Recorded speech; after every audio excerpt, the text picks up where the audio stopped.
आत हो माँ।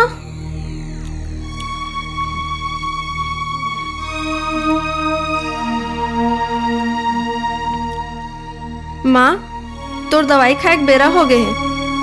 ओ कल मुहिला कही दे दवाई और दूध ला लेके आई। तिही का ना तो करही मोलत नहीं सुने। अरे कल मुही हाँ कहाँ मर गए?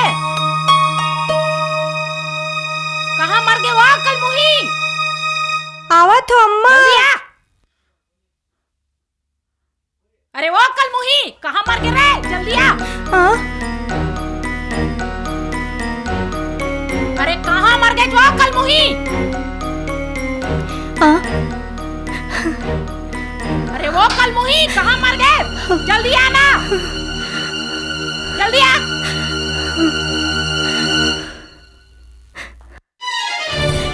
अम्मा दूध तो नहीं है।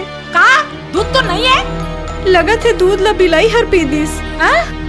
देखे अम्मा भाभी के बहाना ला खुद दूध ला पी के कहा थे बिलाई पी दिस। कल मुही मैं सच्ची कहा तो अम्मा। मैं दूध ला नहीं पियो। टक्का दूध ला हमन पिए हन। कल मुही देख रो के झंडरवा काम ला कौन तो बाप करही। सच्ची सच्ची बता दूध ला कौन पिए है? बता बता मैं नहीं बता दूध ला कौन पिए है? कौन पिए दूध ला बता, जल्दी बता कौन पिए है? हाँ हाँ कौन पिए बता।